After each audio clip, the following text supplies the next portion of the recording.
Welcome to Facehammer, it's me, Russ the Faceville, and I've got another old world video for you talking about the Arcane Journals.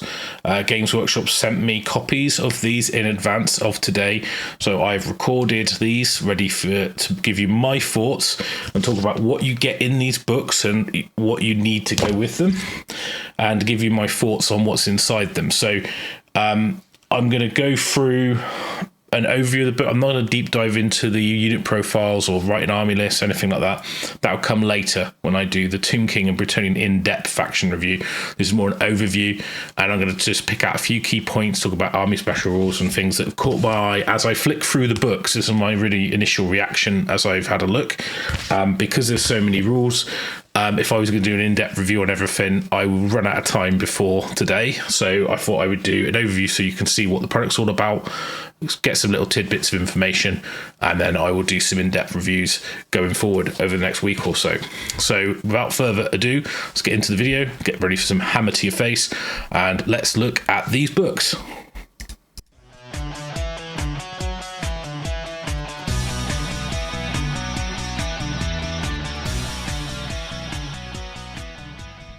So let's talk about the Arcane Journals. So these are like, not really army books, they're like supplement books. So they're soft cover, they're quite small, as you can see.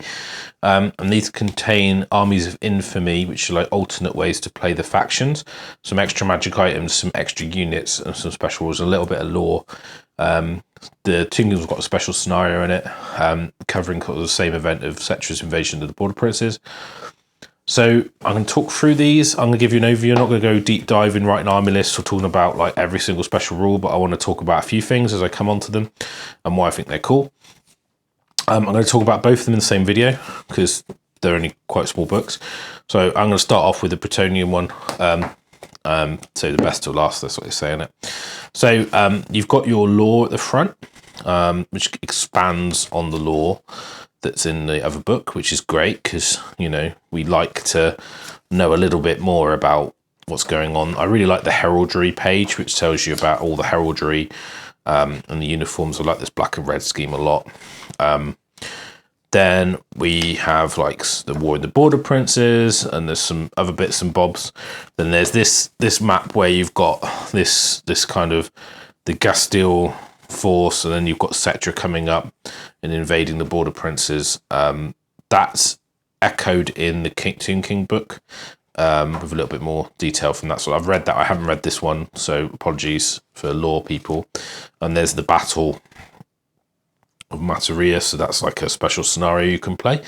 If you've got the two core sets, it'll be quite cool to play through. I think this is Tomb King's.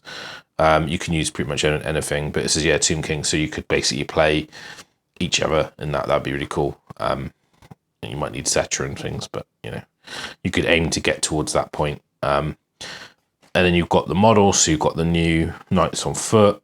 You know, you've got, you know, this character's really cool, this questing hero. Questing Knights, I really like. The Trebuchet, these are the Battle Pilgrims. Yeah, really cool. So you've got outcast nobility. So these are your there's a cannon. Oh no, is it a cart? It's a cart. There is cannons. Spoiler. This is your exiles. So they've got extra rare. You've got 33% can be rare. You don't have to take. You can take basically the same. You've got to have knights and things like that. So it's kind of, you can have extra rare. They also have this bombard per 1,000 points of field trebuchet special. Squires and Pegasus Knights are 0-1 unit battle pilgrims. So it's pretty cool. They get these extra special rules. So they have they can't have the Grail Vow, but they can replace the Night Vow with the Exile Vow for these units. And the Exile's Vow is described on page 108. So is a chivalrous vow, and also you have stubborn and veteran. A model with the chivalrous vow has a stubborn and veteran special rules. In addition, a model with the chivalrous vow does not make a panic test when a friendly unit of either levies or peasantry is destroyed within 6. So yeah, the exile vow, pretty cool. And Then you've got Reclaim Glory. So you don't have the blessing, but you can get the blessing by doing cool stuff. So if you overrun into a and make contact with a fleeing enemy, or during a charge pursuit move, and you gain the blessing of the lady. If you kill a character in a challenge, then it will immediately gain the blessing as well. But you can still lose the blessing in the normal way. And then you've got a Crusading Army. So it's like the Errantry Crusade. So again, you've got up to 33% rare, so you can have more Grail Knights. Up to 33% must be in your core, so it's more than 25. You've got to have a unit of Knights Errant. You don't have to have any peasants, basically. You can take Battle Pilgrims as core, but you just need Knights of the Realm on foot, Squires, mounted Knights of the Realm. So your special are Peasant Bowmen, Men at Arms, so quite interesting. Questing Knight, Pegasus Knight. So you can do an all-mounted army here, basically. You've got the Crusade special rules, so you have the Crusader vow. You can increase your maximum charge by 1, make a charge roll, apply +1 to the result, and you gain Impetuous. And then the Crusader vow is Chivalrous vow, and has Veteran. In addition, does not have to take a pack test, so basically you get Veteran rule. Can't be joined by a peasant. Can't join a unit with a peasantry, we know that. Each enemy standard captured by Knight Errant is worth 100 victory points. You can reroll natural ones of hit if you're near a Grail unit. Then we've got some new units. So you've got the Green Knight, so it's a special character, which I think is pretty cool. I haven't read all his rules. He used to do this thing where he popped up. He's ethereal. He's immune to psychology, loner, moves through cover, causes terrors, unbreakable, unstable. So he's a bit like an undead. And I believe he's not placed during setup. There you go. He slumbers till he's awakened. Attempt to wake him on a 1 to 2. He's slumbering 3+. He's awake. Place him completely within any natural terrain feature anywhere on the battlefield. And then basically it says, in addition, moving normally, I'm sure he comes back to life, right? Yeah, it's within natural terrain. You may remove him so you can teleport, basically. And he's got the Dolorous Blade. So maybe he doesn't come back to life anymore. 5-up ward. Yeah. The Green Knight is not placed. He slumbers. Any your starter turn in which Green Knight is not on the battlefield. Oh, even if he is removed from player's casualty. So yeah, he does come back to life. Yeah, so it works very similar. Then we've got Cecil Gaston, the Worm Slayer. I don't know if he's an old character. I don't know Brett's very well. I think he might be new. And then we've got this this lady who's a enchantress type lady.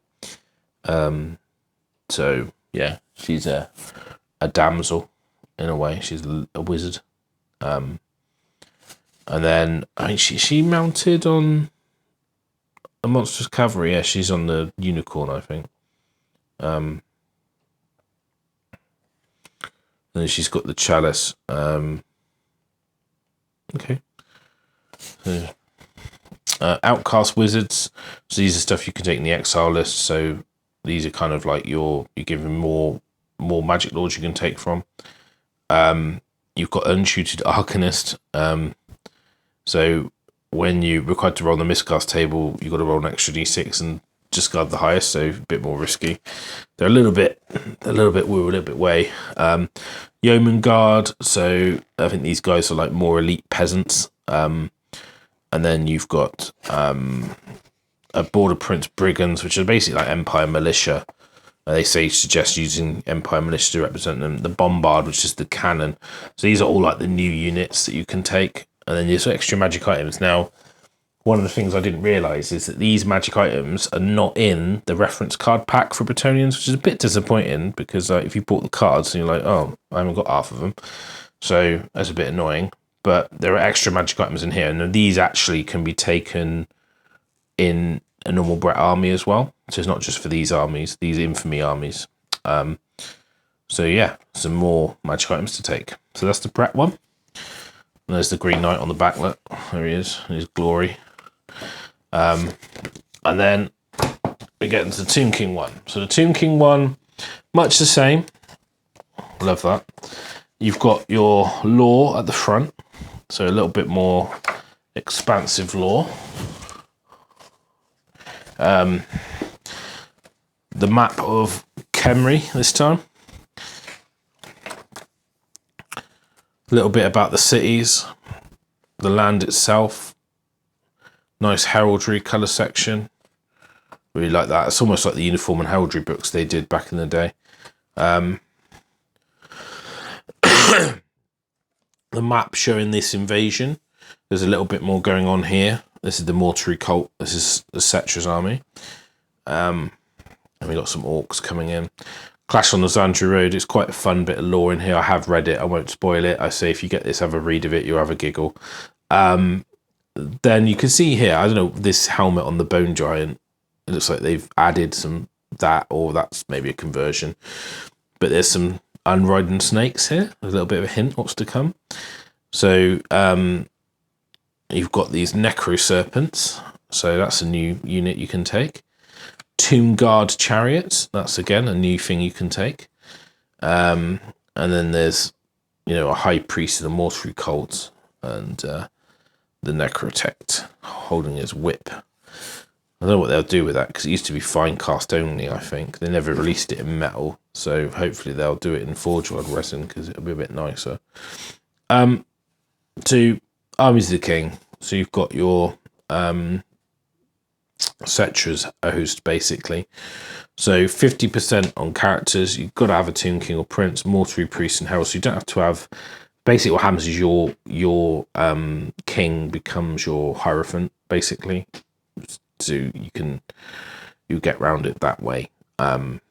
So it says in here,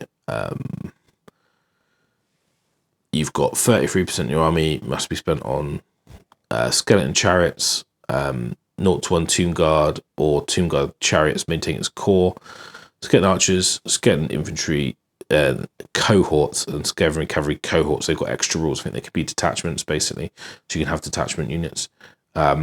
Special tomb guard skirmishers, Shabti, Necropolis Knights, tomb guard chariots, scorpions, war sphinx, screaming skulls.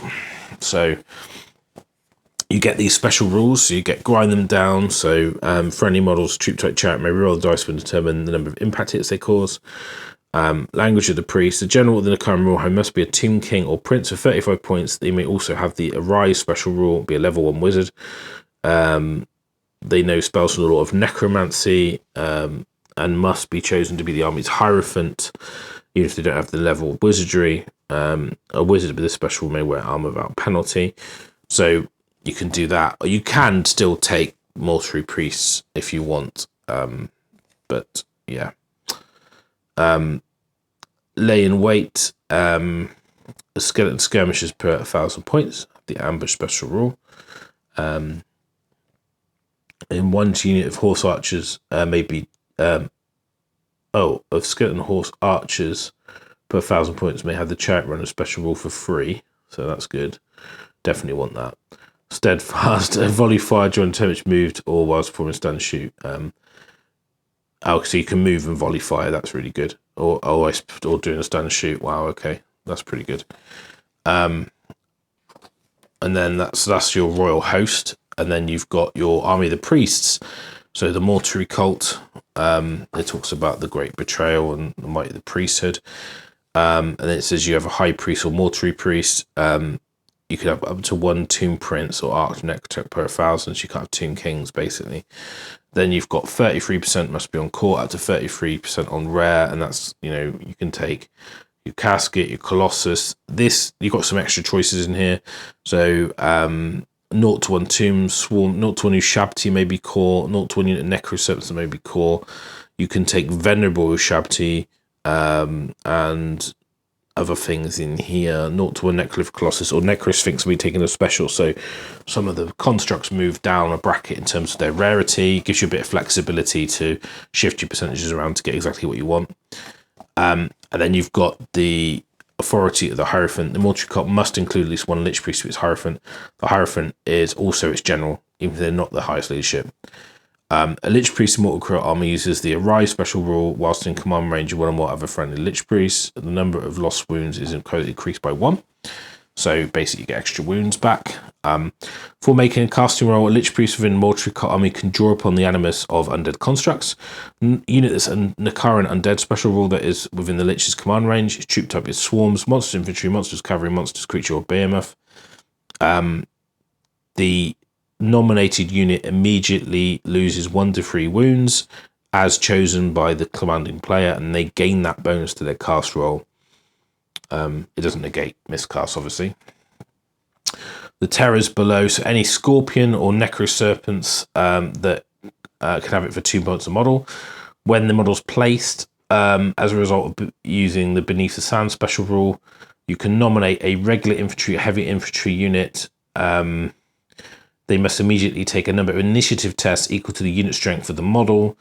For each test that's failed, a single model is removed. So that can be quite strong if you're playing against like monstrous infantry.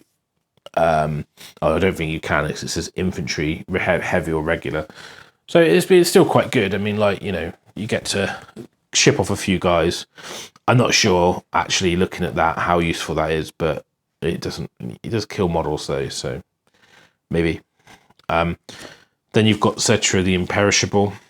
So he's got his like super duper chariot. He's got the blessed blade of Pitra, the golden chariot of the gods, the crown of Nakara, the scarab brooch. So yeah, he's a level 1 wizard as well. So he's got 2d3 impact hits. He's Indomitable 3, which is amazing. He's got My Will Be Done. Law of Nakara, so you can swap down. He's got a 5-up regen, and he does not kneel. Etc. is great. So he gains the Arise rule. Even engaged in combat, he can use it. So that's his healing. It always must accept a challenge, unless Nekaf, the Emissary, is in the same unit, then he must do it. He must be the general, must be the Hierophant, and he's got a command range of 18. Chariot of the Gods, flaming, magical, and then when fielded in a royal host army, he may join Tomb Guard chariots as he was a light chariot. And he's got the crown, so a unit of Tomb Guard chariots led by Cetra is going to be so cool. He is 445 points, but he's amazing. His Will Be Done affects all friendly units within his within 6 of him, not just the unit he's joined. He's got the Scarab Brooch, gives a 5-up ward as well, so he's pretty tanky, to be honest. And he's got the Blessed Blade, -3 armor piercing, magical, requires 2 hands. Take 1 or more unsaved wounds. You're -1 to hit rolls, both when shooting combat for the remainder of the game, so you get blinded by the sun. You got Prince Apophas, the Cursed Scarab Lord. He's the guy that swarms and pops up from the ground. He flies, so he can march because he's got the fly rule. He's a loner. He's got regen, 5-up. He's causes terror, and then you could pick a character in your opponent's list. He may reroll rolls to hit a wound, and he gains magical attacks. So he's got this swarming mass. It's a breath weapon. A 4+ is always success, regardless of the target's toughness. So pretty cool. He's kind of quite annoying. He's 130 points, but he's just good because you can like do that. I'll charge you. He's got ambushes as well. And then you've got to take a terror test, and then he can like fly around and just breathe on you, which is kind of funny. And you've got like Nekaf. This guy's new model. He's awesome. And he's any models in base contact must roll an extra d6 for taking a fear or terror test and discard the lowest. He must issue challenges. He strikes whilst engaging in a challenge. is Killing Blow on a 5 or a 6 rather than a 6, because he's got Killing Blow. And he's got the Flair of the Conquered Kings, Strength +2, Strength 6, -2 armor, magical attacks, multiple wounds, requires 2 hands. Only in the first round, but that's cool. I really like him. I think he's awesome. Definitely want to get my hands on him. Arch Necrotect, so it says had a reception Patent Fancy, basically. So this guy's got a couple special rules. So he may attempt to drive a unit in his command range, take a leadership test, plus D3 to their initiative. Pretty good. Stone Shaper. I don't think it doesn't say that it has to be a construct. It just says a friendly unit. Yeah, okay. And then during the command phase, not engaged. I mean, normally it's sending the Nakaran Colossus. Oh, there you go. Necrosphinx unit Ushabti or Venerable Ushabti. Improve the armor value of its regen by 1, so you get a better save. So he's pretty good if you're taking constructs. He's only 90 points. Skeleton infantry cohorts. Now these are the ones that I believe become regiment.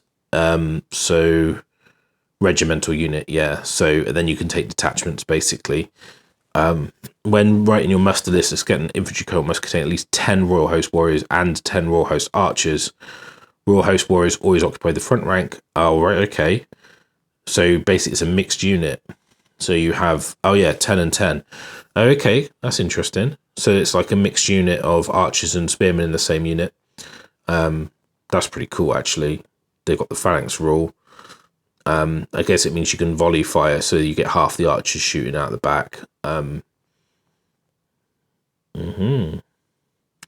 Royal Host warriors always occupy the front ranks of the unit. Okay. Nice. Then you've got Venerable Ushabti. And, you know, these guys are just, I think they've got extra weapon skill. Don't think much different. Maybe they've got a better regen, magic resistance. They've got the Kopesh. They've got a better weapon. There you go, -3 armor. So just paint them nice. Venerable Ushabti. Skaven Cavalry cohort. Again, I think this is a mixed unit. Yes, it is. So you can mix your unit half and half. It's quite cool. And then you've got your Necro Serpents, which are basically riderless Necropolis Knights. They've got Ambushes, Armored Hide, Impact Hits, Indomitable, Move Through Cover, Nakaran Undead, Poison Attacks. I think they've got 6 up save then, in that case. So they might be a bit squishy. Yeah, not sure you want them. But you can, they're open order. That's pretty cool. Swift Stride. Tomb Guard Chariots. So a little bit tougher. Still light chariots, but Cetra can join them. They've got halberds. You can have a champion musician. Got Cleaving Blow for Tomb Guard crew only. Dry as Dust. Impact hits D3+1, Indomitable 2. Open order regen, reserve move, Swift Stride. And it just says